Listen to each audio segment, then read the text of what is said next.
الحمد للہ والصلاة والسلام علی رسول اللہ اما بعد فاعوذ باللہ من الشیطان الرجیم بسم اللہ الرحمن الرحیم ام کنتم شہداء اذ حضر یعقوب الموت اذ قال لبنیہ ما تعبدون من بعدی قالوا نعبد الہک و الہ آبائک ابراہیم و اسماعیل و اسحاق الہا واحدا ونحن له مسلمون۔ صدق اللہ العظیم۔ یہ ایک آیت ہے سورہ بقرہ کے آخری یعنی پہلے پارہ کے آخری حصے کی۔ اس آیت میں اللہ تعالیٰ نے ایک بڑے لطیف انداز میں ہم سب مسلمانوں کو ایک بات سمجھائی ہے کہ ماضی کے جتنے بھی شخصیات گزری ہیں اور خاص طور پر جو انبیاء کرام ہیں ان کا زندگی بھر جو دعوتی کام تھا اور تبلیغی کام تھا اس کا نتیجہ وہ کیا نکالتے ہیں، کیا سمجھتے ہیں کہ ہم دعوت دین کو ٹھیک ہے تھوڑا سا قریب کر لیں یعنی انبیاء کرام نے دین کی دعوت لوگوں تک پہنچائی اور بڑے حوصلے سے پہنچائی، جم کر پہنچائی اور ڈٹ کے پہنچائی، کیونکہ ایک بہت بڑا مشن تھا ان کی زندگی کا کہ لوگوں کی اصلاح ہو، لوگ اللہ والے بن جائیں، اس کی طرف رجوع کریں اور اپنی خطاؤں اور غلطیوں سے اللہ کے حضور توبہ کریں۔ یہ کوششیں ہر نبی نے کی ہیں۔ بطور خاص یہ جو آیت میں نے آپ کے سامنے پڑھی ہے یہ جناب یعقوب علیہ الصلاۃ والتسلیم کی ایک بڑی اہم وصیت ہے جو اللہ تعالیٰ نے یہاں ذکر کر کے ہمیں ایک لطیف پیرائے میں کچھ پیغام دیا ہے۔ جناب یعقوب علیہ السلام جن کا دوسرا نام اسرائیل ہے، اور اسرائیل کے یعنی یعقوب کے 12 بیٹے تھے، اور ان 12 بیٹوں کی جو اولاد آگے مشہور ہوئی ان کو بنو اسرائیل کہا گیا ہے، اسرائیل کے بیٹے، اور یہ ابھی تک موجود ہے۔ جناب اسماعیل علیہ الصلاۃ والتسلیم ان کے چچا ہیں، یعنی اسحاق جو والد ہیں یعقوب کے ان کے وہ بھائی ہیں۔ تو اسماعیل علیہ السلام کی جو اولاد پیدا ہوئی اور جو چلی وہ عرب ورلڈ میں چلی اور ان کو بنو اسماعیل کہا جاتا ہے۔ اور ادھر فلسطین شام کے علاقے میں اور بیت المقدس کے علاقے میں جو اولاد چلی وہ جناب یعقوب علیہ الصلاۃ والتسلیم کی تھی۔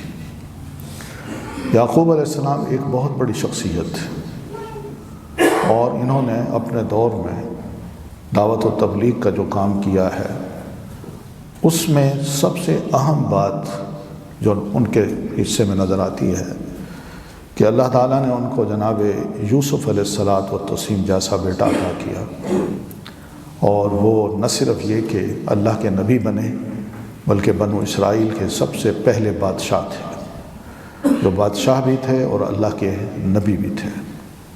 خوبصورت شخصیت اور اپنی صلاحیتوں کی بنیاد پہ بغیر کسی سفارش کے وہ بہت بڑے منصب پر پہنچے جس کو آپ کہہ سکتے ہیں بادشاہت، ملک وقت تھے وہ۔ یعقوب علیہ الصلاۃ والتسلیم ہوں، ان کے 11 بھائی ہوں، ان سب نے جناب یعقوب علیہ الصلاۃ والتسلیم کی نبوت کو تسلیم کیا اور انہیں مانا بھی صحیح۔ درمیان میں کچھ شرارتیں تھیں، انہوں نے باہمی بغض و حسد پیدا ہوا، لیکن ماضی بن گیا اور اللہ نے ان کو زندہ رکھا اور انہوں نے اللہ کے حضور توبہ کی۔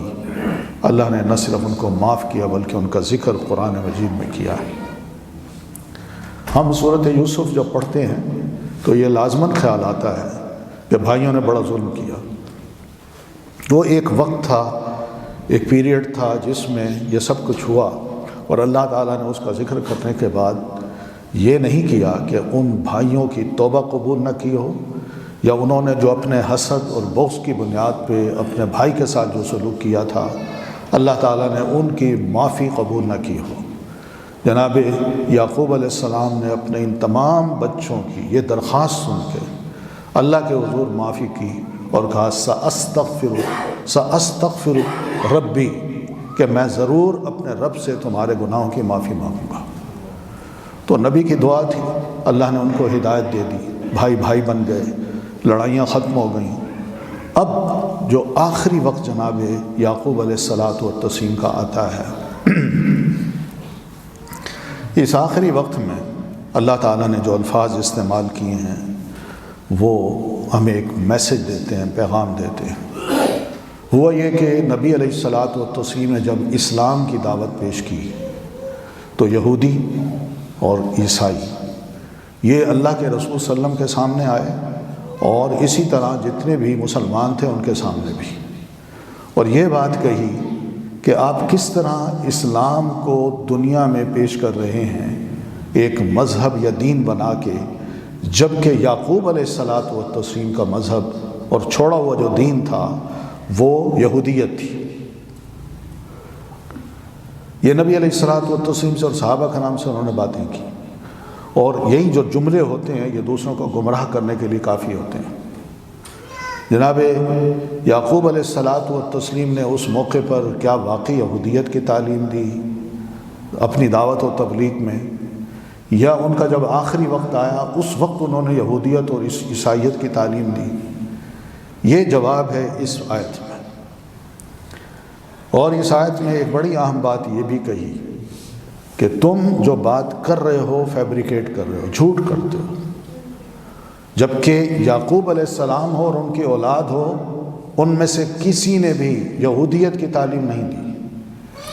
تو کیا تعلیم دی ہے؟ اس کے شواہد اللہ تعالیٰ نے خود دیے۔ ماضی اللہ تعالیٰ جانتا ہے، یہ جو دنیا کے موجودہ لوگ ہیں ان کو علم نہیں ہے کہ ماضی میں کیا کچھ ہوا، انہیں یہ علم نہیں ہے، لیکن اللہ تعالیٰ اس ماضی کو بخوبی جانتا ہے، اور بخوبی جاننے کے بعد اللہ تعالیٰ اس ماضی کو بالکل روشن صفحے کی طرح ان کے سامنے پیش کرتا ہے، اور وہ کیا ہے، کوئی اس کا انکار بھی نہیں کر سکتا۔ سوال اللہ تعالیٰ نے یہ کیا بنو اسرائیل سے کہ تم کہتے ہو یعقوب علیہ الصلاۃ والتسلیم نے یہودیت کی تعلیم دی، اور پھر اس کے بعد یہ بھی کہتے ہو کہ یعقوب علیہ السلام اور ان کی اولاد ہوں سب یہودی تھے۔ اللہ تعالیٰ نے جناب یعقوب علیہ الصلاۃ والتسلیم کو یوں پیش کیا کہ ام کنتم شہداء، کیا تم اس وقت موجود تھے، اذ حضر، جب آنے لگی یعقوب الموت، یعقوب علیہ السلام کو موت، یعنی یعقوب علیہ السلام کا آخری وقت تھا۔ حضر کا مطلب یہ ہے کہ کوئی نشانات، سائنز بندہ فیل کر لیتا ہے کہ اب مجھے کچھ کوئی ہونے والا ہے، اب میں دنیا میں رہنے کا نہیں ہوں۔ تو یہ حضر جو ہے، احضار جس کو کہتے ہیں، کہ موت کا آنے کا وقت، اور بندہ اس وقت کو پہچان جائے کہ اب میرا وقت آ گیا ہے۔ تو اس سے پہلے کہ اس کی جان جائے، وہ جاتے جاتے کچھ عظیم کام اگر کر جائے تو یہ بہت اچھا ہے۔ اور یعقوب علیہ السلام اللہ کے نبی ہوتے ہوئے اس موت کا سامنا کرتے ہیں۔ ہم تو موت کا لفظ انبیاء کرام کے لیے کہنے میں شرماتے ہیں، قرآن مجید نے تو صاف کہا اذ حضر یعقوب الموت، کہ یعقوب علیہ الصلاۃ والتسلیم کو جب موت آنے لگی، ام کنتم شہداء، تم اس وقت موجود تھے۔ تو اللہ کے رسول صلی اللہ علیہ وسلم کو بھی یہ احضار ہوا ہے، ہمارے پیارے نبی صلی اللہ علیہ وسلم کو بھی ان کا آخری وقت جب آیا تو ام المومنین سید عائشہ رضی اللہ تعالیٰ عنہ فرماتی ہیں کہ میرے سرتاج نے جب اللہ کے حضور جان دی تو اس وقت آپ کا سر مبارک میری ٹھوڑی اور میرے سینے کے درمیان جھولی میں تھا۔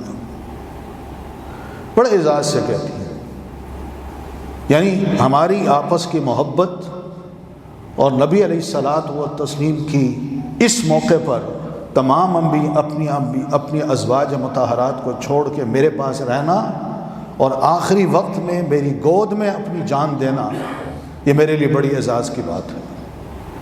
اور پھر دوسری بات کہ نبی علیہ الصلاۃ والتسلیم اسی حالت میں، ان کا آخری وقت ہے، سیدہ عائشہ رضی اللہ تعالیٰ عنہ کے بھائی ابو بکر رضی اللہ تعالیٰ عنہ کے بیٹے محمد ابن ابی بکر اور دوسرے ہیں عبد الرحمن بن ابی بکر۔ غالباً عبد الرحمن گھر میں داخل ہوئے، انہیں علم ہوا کہ اللہ کے رسول صلی اللہ علیہ وسلم کی طبیعت ٹھیک نہیں ہے، میں ذرا جاؤں ملوں، چھوٹی بہن ہے اس کی بھی خبر گیری کروں، وہ پریشان ہوگی۔ تو جب یہ داخل ہوئے اجازت لے کے تو ان کے منہ میں مسواک تھی، تازہ مسواک کر رہے تھے۔ تو رسول اللہ صلی اللہ علیہ وسلم نے ایسے اپنی نظر مسواک پر گاڑ لی، اور ام المومنین فرماتی ہیں میں سمجھ گئی کہ پیارے رسول صلی اللہ علیہ وسلم مسواک چاہتے ہیں، تو میں نے عرض کی کیا میں مسواک آپ کو دوں، آپ کریں گے؟ تو نبی علیہ السلام نے سر ہلایا، بس زیادہ بول نہیں سکے، یہ آخری وقت ہے، زیادہ بول نہیں سکے، یس تک نہیں کہہ سکے، جی یہ نہیں کہہ سکے، صرف آنکھ سے یوں اشارہ کیا، سر ہلایا۔ تو بھائی سے مسواک لے کے اس کا سرا کاٹا، دھویا، دھونے کے بعد اس کو اپنے دانت میں اس کا اگلا حصہ نرم کیا چبا کے، اور پھر اس کے بعد اللہ کے رسول صلی اللہ علیہ وسلم کو مسواک دیا۔ اور کہتی ہیں کہ میں نے اپنی زندگی میں کبھی بھی اللہ کے رسول صلی اللہ علیہ وسلم کو اتنا شاندار اور بہترین طریقے سے مسواک کرتے نہیں دیکھا جو اس وقت اللہ کے رسول نے کیا ہے۔ یہ بھی بڑے اعزاز کی بات تھی ام المومنین کے لیے کہ آخری وقت میں ام المومنین کا جو لعاب ہے وہ رسول اللہ صلی اللہ علیہ وسلم کے منہ میں ہے، اور آپ اسی وقت فوت ہوتے ہیں۔ اور فوت ہونے سے پہلے ام المومنین کہتے ہیں مسواک آپ نے کر لی، اور کرنے کے بعد اچانک ہی آپ نے یوں ہاتھ اٹھایا، آسمان کی طرف یوں اشارہ کیا اور عرض کی اللہم بالرفیق الاعلی، اللہم بالرفیق الاعلی، اللہم بالرفیق الاعلی۔ رفیق اعلیٰ کا مطلب یہ ہے کہ اللہ کے حضور جو مقرب شخصیات ہیں، چاہے وہ انبیاء ہیں یا آپ سے پہلے یا فرشتے ہیں جن کو بڑا مقام حاصل ہے تقرب کا، اللہ کے رسول فرماتے ہیں میں بھی وہیں جانا چاہتا ہوں، میں بھی وہیں جانا چاہتا ہوں۔ 3 دفعہ آپ نے فرمایا، اور اس کے بعد آپ کا ہاتھ لڑھک گیا اور آپ یہ رخصت ہو چکے تھے۔ تو یہ وقت ہر ایک پر آنا ہے، ہر ایک پر آنا ہے۔ تو احضار جو ہے یعنی موت سے پہلے کے سائنز، اس موقع پر بڑے بڑے فیصلے انسان کر سکتا ہے۔ ابھی موت کی طاری نہیں ہوئی، موت حلق تک نہیں آئی، اور اس سے پہلے کوئی بڑے بڑے اگر فیصلے انسان کر لے تو اللہ ان فیصلوں کو ویلیو دیتا ہے۔ نبی علیہ الصلاۃ والتسلیم فرماتے ہیں پہلی بات آپ فرماتے ہیں اس سے پہلے کہ بندے کے اوپر یہ احضار آئے، اگر وہ اللہ کے حضور توبہ کرتا ہے تو ان اللہ یقبل توبۃ العبد ما لم یغرغر، اللہ بندے کی توبہ اس موقع پر بھی قبول کرنے کو تیار ہے جب اس کی سانس اکھڑنا شروع نہیں ہوتی۔ اکھڑنے سے پہلے ہی اگر وہ اللہ کے حضور توبہ کر لیتا ہے تو اللہ اس کی توبہ قبول کر لے گا۔ اور یہ تو اللہ کے نبی تھے، ان کو بھی موت آئی، لیکن انہوں نے جاتے جاتے توبہ نہیں کی، الحمدللہ یہ معصوم لوگ تھے۔ انبیاء کرام کے بارے میں یہ بات ذہن میں رکھیے کہ نبی معصوم ہوتا ہے، اللہ کے نبی کے علاوہ کوئی معصوم نہیں ہوتا، چاہے اس کی اولاد ہی کیوں نہ ہو، چاہے اس کے رشتہ دار ہی کیوں نہ ہو، کوئی معصوم نہیں ہوتا۔ معصوم سے مراد یہ ہے کہ وہ اس کا نامہ اعمال جو ہے نبی کا، اس میں کوئی گناہ رجسٹر نہیں ہوتا، سب ختم ہو چکے ہوتے ہیں۔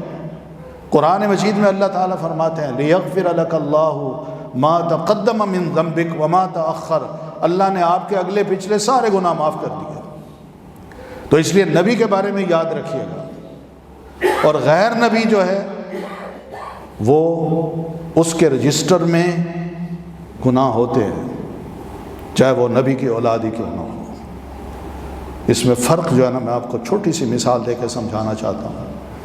فرق یہ ہے کہ جب اللہ کا نبی فوت ہوتا ہے تو اس کا جنازہ اس طرح نہیں ہوتا جس طرح عام مسلمان کا ہوتا ہے۔ وہ کیسے؟ آپ پڑھیں کتابیں، سیرت کی پڑھیں، کسی نے اللہ کے رسول صلی اللہ علیہ وسلم کے جنازے کی امامت نہیں کرائی، کوئی آپ کے جنازے کے اوپر صف نہیں باندھی گئی، بلکہ کیا کیا ہے کہ صحابہ آئے ہیں کمرے میں ہی، ام المومنین کے کمرے میں بھی آپ کی نعش مبارک رکھی ہوئی ہے چارپائی پہ، صحابہ آتے ہیں، آپ کا چہرہ کھلا ہوا ہے، گزرتے جاتے ہیں اور دعا کرتے جاتے ہیں، اللہم صلی علی محمد وعلی آل محمد، یہ پورا درود ابراہیمی پڑھتے ہیں اور چلے جاتے ہیں۔ یہ آپ کا جنازہ تھا۔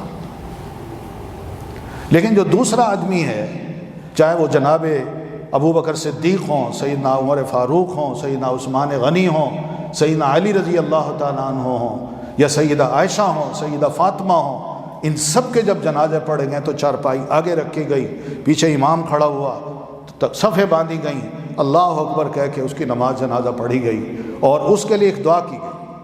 آپ جانتے ہیں کہ میت کے لیے کیا دعا کی جاتی ہے؟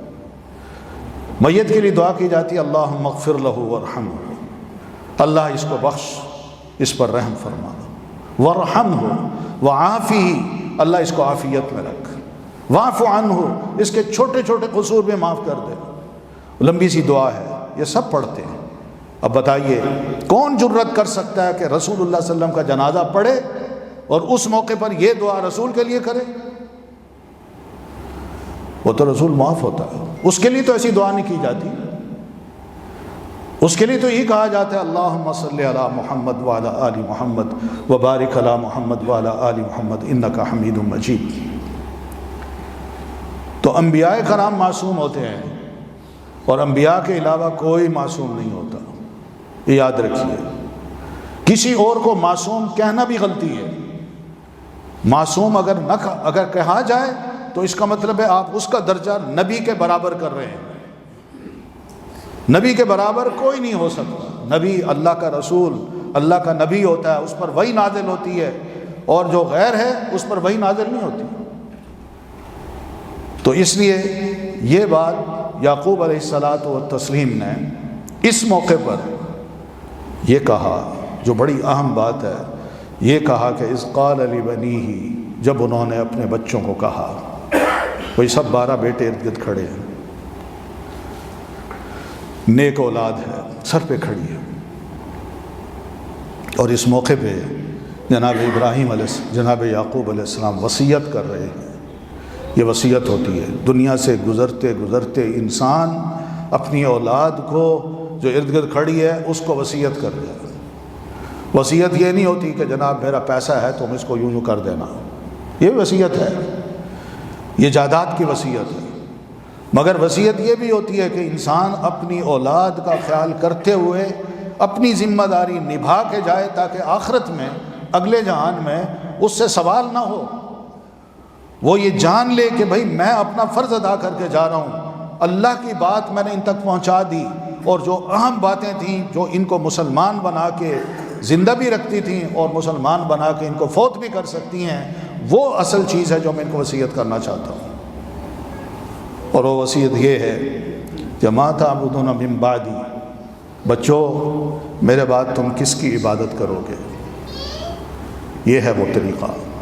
انسان اس دنیا سے رخصت ہوتے وقت اپنے بچے ارد گرد کھڑے ہوں اور ان کو ذرا ریمائنڈر دے دیں، وہ تو مسلمان ہیں، اللہ کی عبادت کرتے ہیں، لیکن ریمائنڈر اگر دے دے تو کوئی حرج نہیں ہے۔ بچے ایسے الفاظ کو، والد کے الفاظ کو نہ صرف سنتے ہیں بلکہ زندگی بھر اس کو پلے باندھتے ہیں کہ میرے ابا نے مجھے یہ وصیت کی تھی، آخری ان کے الفاظ یہ تھے، میں ان کو بھول نہیں سکتا، مجھے اچھی طرح یاد ہے، اور جو ہی میں نے سنا تھا اسی وقت میں نے اپنے اللہ سے یہ عہد کیا تھا کہ اللہ میرے ابا نے جو مجھے نصیحت کی ہے اس موقع پر میں ہمیشہ انشاءاللہ اس پر قائم رہوں گا۔ انسان بدل جاتا ہے، کسی کی موت اور موت کے وقت اس قسم کے پیغام انسان کی زندگی کو اور اس کے دل کو الٹا کر کے رب کے حضور جھکا دیتے ہیں۔ تو انہوں نے کہا ما تعبدون من بعدی، بچوں میرے بعد تم کس کی عبادت کرو گے؟ حالانکہ یہ بات انڈرسٹوڈ تھی، جناب یعقوب علیہ الصلوۃ والتسلیم کی جو امت تھی وہ کوئی ستارہ پرست نہیں تھی، سورج کی عبادت نہیں کرتی تھی، بتوں کی عبادت نہیں کرتی تھی، لیکن انہوں نے ایک سوال کیا، ما تعبدون من بعدی، بیٹے تھے ان کے، نبی کے بیٹے، ان سے یہ سوال اس لیے کیا تاکہ ان کو ایک جاتے جاتے میں تاکید کر دوں۔ تو بچوں نے کہا نعبد الہک و الہ آبائک، ابا ہم آپ کے معبود کی عبادت کریں گے اور آپ کے آباء و اجداد کے معبود کی عبادت کریں گے، اور پھر آبا کا نام بھی لیا، ابراہیم و اسماعیل و اسحاق، کہ ابراہیم جو آپ کے دادا محترم تھے، اسماعیل جو آپ کے چچا محترم تھے، اسحاق جو آپ کے بابا تھے، ان کے معبود کی عبادت کریں گے۔ کون سا معبود؟ الہن واحدہ، جو ایک ہی معبود ہے، صرف ایک تھی، اس کے آگے جھکیں گے، اس سے مانگیں گے، اسے سوال کریں گے اور کسی سے نہیں کریں گے۔ یہ وہ چیز ہے جو کہ جناب یعقوب علیہ الصلوۃ والتسلیم نے اپنی اولاد سے بات کی، اور بات بھی بہت اچھی تھی۔ بچوں نے بھی اس کو مذاق نہیں سمجھا، جانتے تھے کہ ہم ایک اللہ کو ماننے والے ہیں، مگر ابا جان کی یہ تاکید صرف ایک ریمائنڈر ہے کہ بچوں، دنیا میں نے تمہیں سب کچھ دیا، کھلایا پلایا، جو کچھ ہو سکتا تھا میں نے دیا، مگر میرے لیے سب سے اہم بات تمہارا دین ہے، سب سے اہم فکر مجھے تمہاری آخرت کی ہے۔ میں یہ جاننا چاہتا ہوں کہ تم میرے بعد کوئی غلط کام نہ کرنا، کوئی ایسے کام نہ کرنا کہ کل کو جب آؤ تو میں تمہاری مدد نہ کر سکوں، بلکہ میں چاہتا ہوں کل جب آؤ تو تمہارے اس اسلام کو، تمہاری اس دینداری کو، تمہاری اس عبادت کو دیکھ کے میں رب کے حضور فخر کر سکوں۔ اللہ، میں نے اپنی اولاد کی اچھی تربیت کی، ان کو منوایا، ان کو تیرے در پہ جھکایا، اور ان کو تاکید کرتے کرتے اس دنیا سے میں رخصت ہوا۔ تو بچوں نے جب یہ لفظ کہے تو کہنے لگے وَنَحْنُ لَهُ مُسْلِمُونَ، ہم اسی کے فرما بردار بن کے رہیں گے۔ یہ مسلم کا لفظ اللہ تعالیٰ نے استعمال کیا ہے یہ بتانے کے لیے کہ جناب تم اپنے آپ کو جو کہتے ہو، کرسچن کہتے ہو، یہودی کہتے ہو، عیسائی کہتے ہو، وہ تو ایسے نہیں تھے، تم تو جھوٹ بول رہے ہو، تم تو اپنی طرف سے باتیں گھڑ رہے ہو۔ اور واقعی انہوں نے باتیں گھڑی ہیں، بہت گھڑی ہیں۔ یہ یاد رکھیے، جب گروپس بنتے ہیں، فرقہ واریت عام ہوتی ہے، تو اس میں جو بہت بڑی بات ہوتی ہے، ہر کوئی ایک بڑ مارتا ہے، بڑ، اور بڑ مار کے اپنے آپ کو ثابت کرنا چاہتا ہے کہ میں برحق ہوں، تم غلط ہو۔ انہوں نے بڑ کیا ماری؟ رسول اللہ صلی اللہ علیہ وسلم کو کہتے ہیں جناب یعقوب کیا، ابراہیم علیہ السلام بھی یہودی تھے، وہ بھی یہودی تھے۔ یہودیت کیا ہے؟ موسیٰ علیہ الصلوۃ والتسلیم کے بڑے عرصے بعد اسی بنو اسرائیل میں ایک یہود نام کا نوجوان جو ایک ریفارمر کے طور پہ ابھرا، مصلح کے طور پہ ابھرا، اس نے دیکھا کہ ہماری نسلوں میں، بنو اسرائیل میں بڑی خرافات آ گئی ہیں، بہت سی بدعات آ گئی ہیں، عجیب و غریب قسم کی بولیاں بولی جا رہی ہیں، اور جو حضرت موسیٰ علیہ الصلوۃ والتسلیم نے تورات چھوڑی ہے اس کو بھی بدلا جا رہا ہے،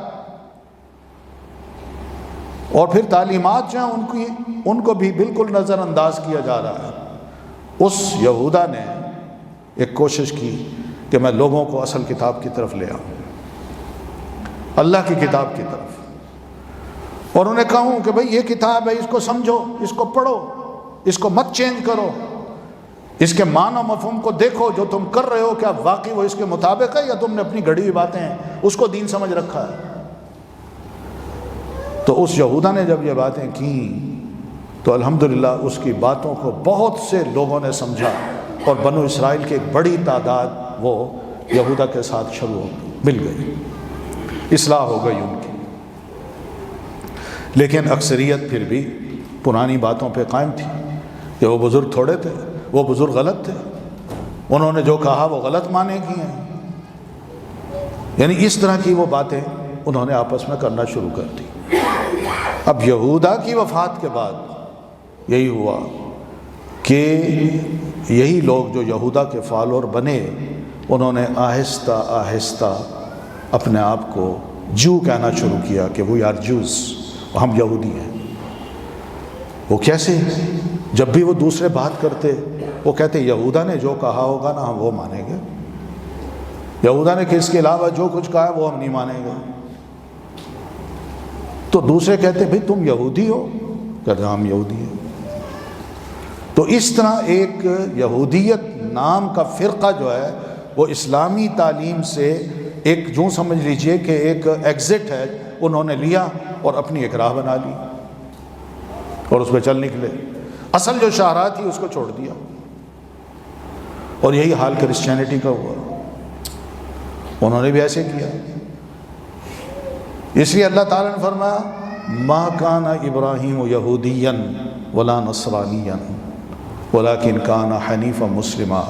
تم جھوٹ بولتے ہو، ابراہیم علیہ السلام نہ کبھی یہودی تھے اور نہ نصرانی تھے بلکہ وہ مسلم تھے. ان کو بھی ریجیکٹ کیا، اس دعوے کو بھی ریجیکٹ کیا. مسلمانوں کو ملتے تو کہا کرتے تھے ہدایت پہ آنا ہے تو ضرور یہ دو فرقے ہیں آپ سے پہلے کے، ان میں سے کسی ایک میں شامل ہو جائیے آپ ہدایت پہ آ جائیں گے. وقالو، مسلمانوں سے کہتے وقالو کونو ہودن او نصارا تہتدو. مسلمانوں سے کہتے یہ یہودی بن جاؤ اور دوسرے کہتے عیسائی بن جاؤ. یہودی بنو گے تو ہدایت ملے گی ورنہ نہیں ملے گی، عیسائی بنو گے تو ہدایت ملے گی ورنہ نہیں ملے گی. یہ طریقے ہوتے ہیں، اس طرح لوگوں کو دعوت دی جاتی ہے. اور یہ ان لوگوں نے ہی کام شروع کیے. اور نبی علیہ الصلاۃ والتسلیم نے بھی ہمیں ڈرایا تھا کہ لَتَتَّبِعُنَّ سَنَنَ مَنْ كَانَ قَبْلَكُمْ، کہ مسلمانوں میری امت کے لوگوں مجھے اس بات کا ڈر ہے کہ کہیں تم وہ طریقے اختیار نہ کرو جو تم سے پہلے کے لوگوں کے تھے.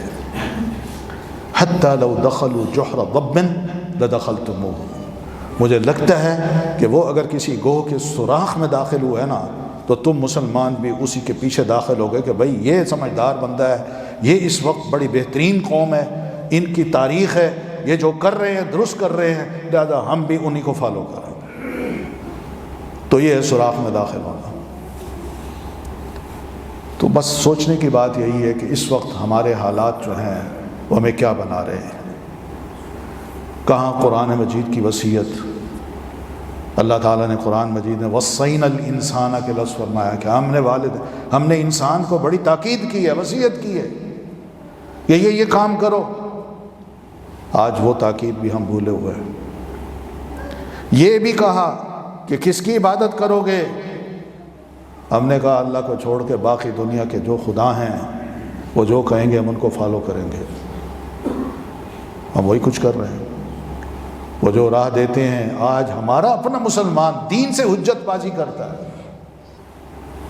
دین سے لڑتا ہے، دین کو مجرم بنا کے کٹہرے میں کھڑا کرتا ہے کہ بتاؤ تمہارے پاس یہ سوال کا جواب ہے، جرت ہے تمہارے اندر؟ اور بھائی اسلام کو پڑھیے، اسلام کو جانیے. دوسروں کے سوال سن کے خدا نہ خواستہ ایسے اعتراضات مت کیجیے. ہم مسلمان ہیں، اپنی کتاب کو پڑھیے، اس میں سب جواب موجود ہیں.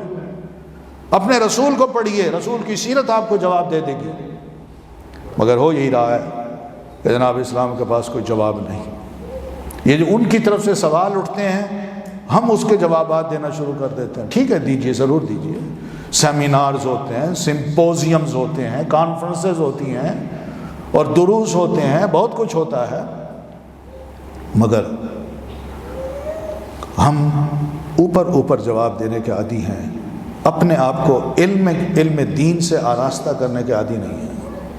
اس لیے جب ایسے لوگوں کا سامنا ہوتا ہے تو ہم لاجواب ہوتے ہیں. ہم کہتے ہیں ہاں مگر میرا بیلیف یہ ہے، دلیل کیا ہے مجھے کوئی پتہ نہیں، کہ نبی صلی اللہ علیہ وسلم نے جو دین ہمیں دیا ہے اگر اسی کو ہم پڑھ لیں اور جان لیں تو آج کا جو ایک بڑی زبردست ایک یلغار ہے مسلمانوں کے ذہنوں پر، میڈیا کی اور شخصیات کی اور ان کے تھاٹس کی، افکار کی، اس یلغار کا جواب یقین مانیں ہم نہیں دے سکتے جب تک ہم اپنے آپ کو مسلح نہیں کریں گے۔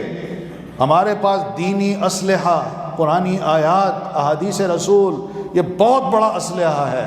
اس اسلحہ کو جب تک ہم اپنے آپ کو لیس نہیں کریں گے ہم جواب دینے کے قابل نہیں ہیں۔ اس لیے اپنے دین کی فکر کیجئے، تھوڑا سا وقت ضرور قرآن مجید کو سیکھنے کے لیے لگائیے۔ بڑے افسوس کی بات ہوگی کہ اللہ نے اتنی چھوٹی سی کتاب دی، چھوٹی سی کتاب۔ اللہ نے مجھے 60-70 سال کی زندگی بھی دی، میں نے ہر کام کیے، ہر کتاب پڑھی، کئی والیومز پڑھ لیے، مگر اس چھوٹی سی کتاب کو میں سمجھ نہیں سکا۔ میں صرف ایمان رکھتا ہوں کہ میں جانتا ہوں یہ اللہ کی کتاب ہے۔ آج کوئی جائے ماسٹر کرے کمپیوٹر سائنس میں، میڈیکل میں، کتنی والیومز پڑھتا ہے، ایک سطر لفظ سمجھے بغیر وہ آگے نہیں بڑھتا۔ ہمارا حال یہ ہے کہ بغیر سمجھے ہم آگے بھی بڑھ جاتے ہیں اور پتہ نہیں کیا پڑھ رہے ہیں۔ اس لیے قرآن مجید اور سیرت رسول یہ دونوں ہماری آج کی روحانی غذا ہیں، ایمانی غذا ہیں۔ ہم انہی کے ساتھ اپنے آپ کو جوڑیں اور انہی کا علم حاصل کرنے کے لیے تھوڑا سا وقت نکالیں۔ انشاءاللہ آپ دیکھیں گے۔ ہم کہتے ہیں معاشرہ بڑا خراب ہے، لوگ بڑے خراب ہو گئے ہیں۔ وقت ایک جیسا ہوتا ہے، وقت خراب نہیں ہوتا۔ اللہ کے رسول صلی اللہ علیہ وسلم فرماتے ہیں، حدیث قدسی ہے کہ آپ فرماتے ہیں، اللہ تعالیٰ فرماتے ہیں کہ بندہ وقت کو گالیاں دیتا ہے جبکہ وقت میں ہوں، انا الدہر، تو میں مجھے گالیاں دیتے ہو۔ اپنے آپ کو سنبھالو بھائی، ہمارے کام کون سے؟ ہم نے کبھی چیک کیا اپنے آپ کو؟ تو اپنے آپ کو ہم چیک کریں، دین سے اپنے آپ کو جوڑیں۔ یہ مولوی پن نہیں ہے دین سے جوڑنا۔ ہم نے تو لوگوں کے تانے سن کے یار کوئی داڑھی رکھ لے، کوئی مولوی بن جائے یا کوئی حاجی صاحب بن جائیں، انہوں نے داڑھی رکھ لی، توبہ طائب ہو کے واپس آیا، تو ہم ان کے عجیب و غریب نام رکھتے ہیں، اپنے مسلمان نام رکھتے ہیں۔ ہم اپنے ہی دین کا مذاق اڑانے کا سبب بن گئے ہیں۔ کس وجہ سے؟ ہم نہیں جانتے کہ اس کی سزا کیا ہے۔ قرآن مجید کی سورہ مدثر میں اللہ تعالیٰ فرماتے ہیں کہ فی جنات یتساءلون، جنتی لوگ جنت میں ہوں گے، وہ جہنمیوں سے کچھ سوال کریں گے۔ ایک سوال ہوگا ان کا، ما سلککم فی سقر، کون سی چیز تمہیں دوزخ میں لے آئی؟ تم تو بڑے اچھے تھے، بہت اپنے آپ کو شاید سمجھتے تھے، کیا کیا تم نے؟ تو وہ کہیں گے پہلی غلطی، 4 غلطیاں بتائیں گے اپنی۔ پہلی غلطی یہ تھی کہ لم نکو من المصلین، ہم نماز نہیں پڑھتے تھے۔ آج اکثریت ہماری جب نماز نہیں پڑھتی تو کیا ہوتا ہے؟ دوسرے پھر اس کی عقل کو اپنا پیغام پہنچا دیتے ہیں، وہ اپنی دعوت دے دیتے ہیں، اور ہم جب اللہ سے جڑے ہوئے نہیں ہوں گے، اس کی عبادت کرنا نہیں جانیں گے، تو نتیجہ کیا ہوگا؟ ہم انہی کی عبادت کریں گے، انہی کی باتیں سنیں گے۔ لم نکو من المصلین پہلی غلطی، ولم نکو نطعم المسکین دوسری غلطی یہ تھی، اللہ نے بڑا کچھ دے رکھا تھا مگر ہم غریبوں کو کھانا نہیں کھلاتے تھے، مسکینوں کو کھانا نہیں کھلاتے تھے۔ کھانا ضائع ہو جائے اس کو نہیں کھلانا۔ اپنے کو بلا لیں، دوستوں کو بلائیں گے جو بڑے بڑی حیثیت کے مالک ہوں گے، مگر اپنا غریب رشتہ دار، اپنا غریب دوست، ہمسایہ، ہم اس کو نہیں بلائیں گے۔